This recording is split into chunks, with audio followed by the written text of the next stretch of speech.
Throughout the month of January, I've been slowly building up new habits so that when I do start my journey of weight loss and self-improvement in general, I will have a much better foundation to work with so that I could acquire new skills more effectively, be time efficient, and be disciplined enough to carry out my goals. That way, if I do hit a wall, I wouldn't just immediately give up and disappear for another 3 years.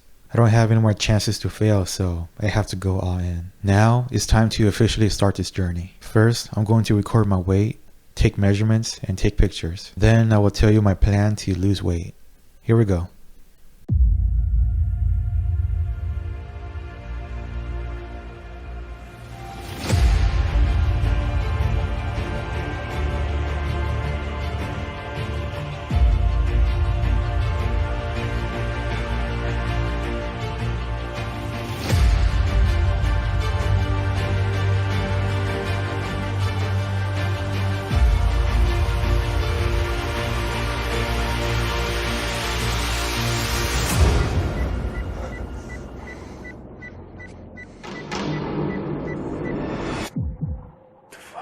I weigh 198.4 pounds.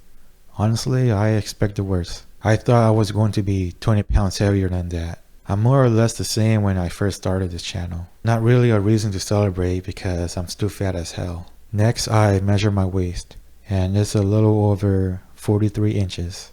Not sure how accurate that is because it's a little hard to measure myself, but it's between 43 and 44 inches. Now for the progress pictures.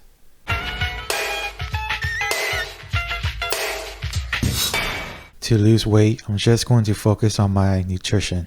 I'm not going to follow a workout plan for now because I'm afraid of getting injured again. I never went into detail regarding my injury, but basically it happened on my right foot, specifically on the joint of the big toe. I don't know exactly what caused it, but it probably happened when I was performing squats. I remember feeling soreness that was concentrated on the right big toe, but I thought that was normal after a workout. So I ignored it and ran on my treadmill. That probably made it worse because the next day I woke up to an immense amount of pain.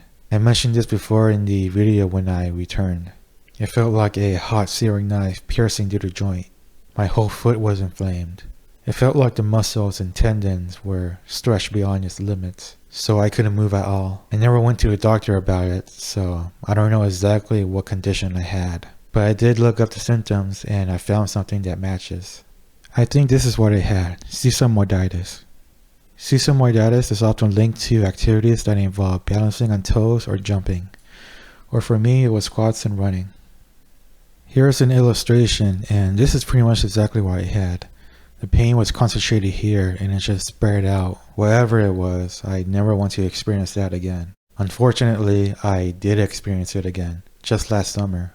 I remember waking up and feeling that familiar discomfort around the same area, and I knew the pain was coming back again. But this time, I'm prepared. I got a ton of Advil, so the next day when the pain intensified, I took like half a dozen of these. Not all at once, of course, but spread out over hours. I was able to manage the pain so I could sort of walk and not be bedbound like last time. Unfortunately, it still hasn't completely healed.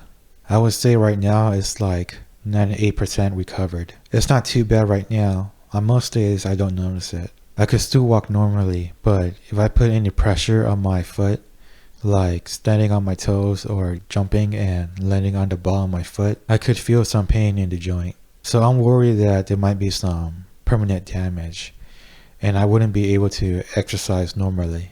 My hope is once I lose all this weight, I could be fully recovered. So that's why I'm going to focus on my nutrition. As people say, abs are made in the kitchen, and this is how I'm going to achieve that. First, I need to set my target weight. I'm using this BMI chart as a guide to see where my weight needs to be. I am 6'5". My height is 5'6", and my goal weight is 140 pounds. I chose this because it's at the upper end of the healthy weight range according to this chart. So I think it's achievable for me.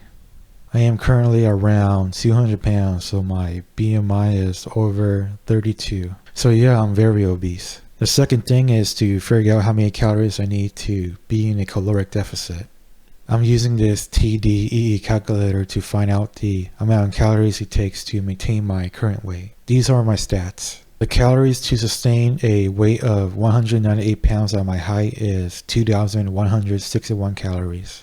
Some articles I read recommend a deficit of 500 calories to start with. That should allow me to drop around 1 or 2 pounds a week, which is considered a safe amount of weight to lose. So subtracting 500 from my current TDEE comes out to be 1,661 calories. I'm just going to round it down to 1,650, so it's a nice clean number. So that's going to be my caloric budget, and I need to lose almost 60 pounds to meet my goal.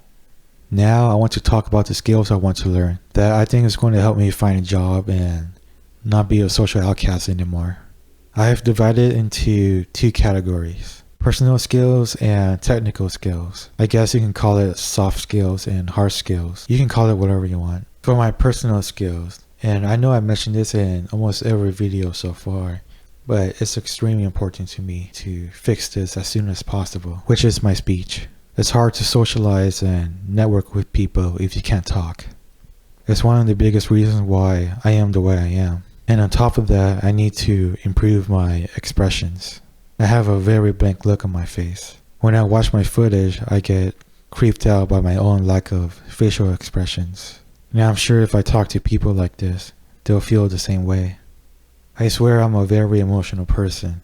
It's just that my external self doesn't reflect the internal self. For my technical skills, first I want to get proficient at video editing. Maybe I can get good enough to work as an editor or something relating to video. I'm using DaVinci Resolve as my editing software, and on their website they have a pretty comprehensive tutorial. So I'm just going to go through this from start to finish, starting with the manual. Second, I want to get good at cooking. Since I have to cook my own meals for my diet, I'm going to use that time to enhance my culinary skills. Maybe I could be a line cook, but it's probably more likely that I'll be a dishwasher. That's more my skill level. Third, I want to draw. When I was a kid, I loved to draw. I wanted to be a concept artist when I get older. Obviously, it didn't work out, but I still have that dream within me, so I'm going to give it a try. If my speech doesn't improve, then I guess I can use art as a way to express myself. Fourth and last, I want to learn another language. At first, I wasn't going to do this so soon because of my speech impediment, but I figured that learning another language will give me another opportunity to practice my speech, so I could kill 2 birds with 1 stone. The language I want to learn is Spanish because it's the second most spoken language from where I live. So it's more practical and it could help open up more job prospects. If I get good at cooking in Spanish, then maybe I can find a job at a Mexican restaurant or something. That would be an interesting sight to see. An Asian guy that can speak Spanish and making pico de gallo by the table side. So those are my long-term goals. In the next video, I'll show you in more details what I did in the week. I'll break it down hour by hour and show how I planned out my curriculum to learn new skills. Then I'll show my progress in weight loss and the meals I've made to stay within my caloric budget. I'll see you next week.